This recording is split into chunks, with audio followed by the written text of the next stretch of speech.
Last April, when I was 29, I made a mistake that would tear apart the life I thought was solid beneath me. It started innocently, or so I convinced myself. I met someone at my fiancé's friend's wedding.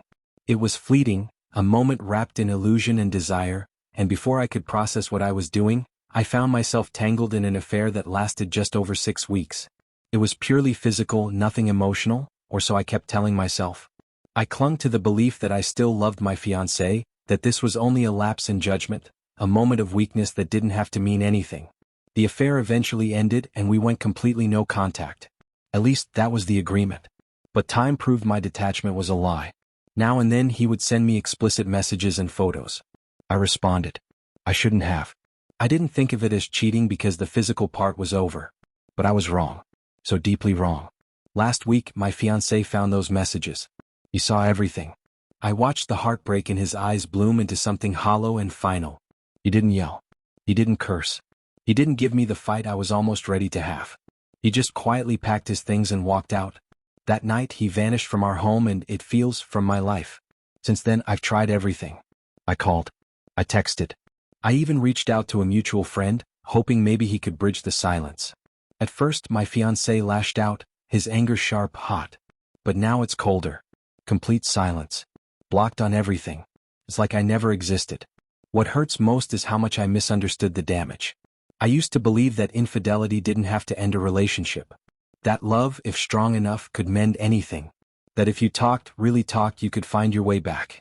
But I see now that some betrayals break more than trust. They sever the very root of connection. To me, what happened felt distant, irrelevant. Something in the past. But to him, it was everything. We were planning a wedding. A future. And while we were building that dream, I was still tied, however loosely, to a man I should have walked away from completely.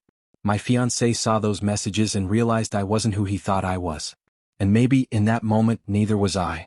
This morning, the final blow came. Our landlord called to ask what I planned to do about the lease, because my fiancé had already terminated it. He didn't tell me. He didn't ask. He just ended our home. I stood there, phone in hand, hearing about how our shared life was being dismantled behind my back. He was erasing everything. Quietly. Steadily. Without me. I called his mother, desperate.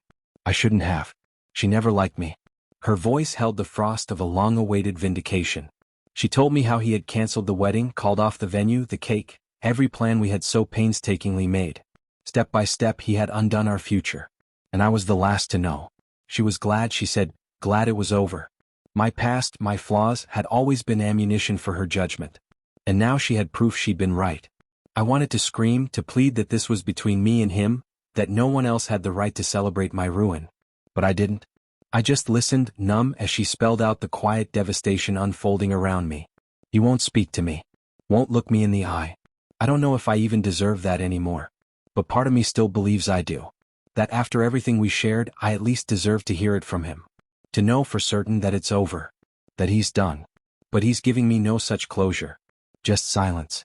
Just absence. And still I love him. I know how strange that sounds, coming from the one who caused this pain. But I didn't expect the silence to feel so permanent. So wide. Each day it grows harder to imagine any path back.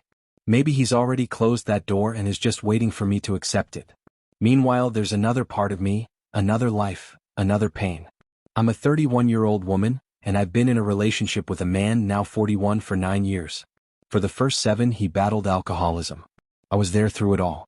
I saved his life more than once. I forgave more than anyone should.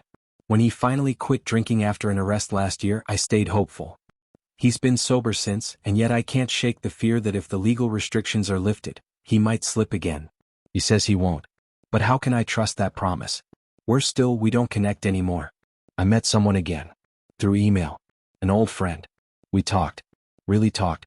About thoughts, dreams, things that made us feel alive. My partner doesn't talk with me, he talks at me. When I try to share something, he listens in silence or makes a joke. Often a cruel one. His humor hides behind offense. About politics, about people, about the world. And I just shrink. I tried therapy. I begged.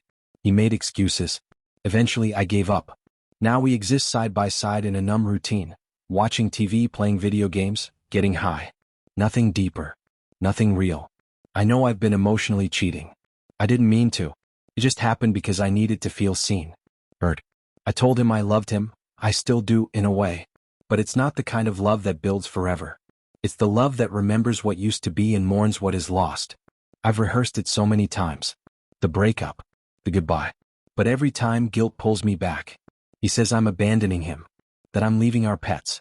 And for a while that worked. I stayed. I pretended. I buried myself to keep the peace. But I can't do it anymore. I want more. I need more. A person who can hear me, not just exist beside me. Maybe I won't tell him about the emotional cheating. Maybe it doesn't matter now. It was a symptom, not the cause. For years, my heart has been slipping away. I just didn't know how to say it until now. I'm sorry. For all of it. For the pain I've caused. For the pieces I shattered. But staying is no longer kindness. It's cowardice. And I can't keep living in silence, trying to make myself small enough to fit inside someone else's idea of love. I know what I have to do. And this time I'm going to do it.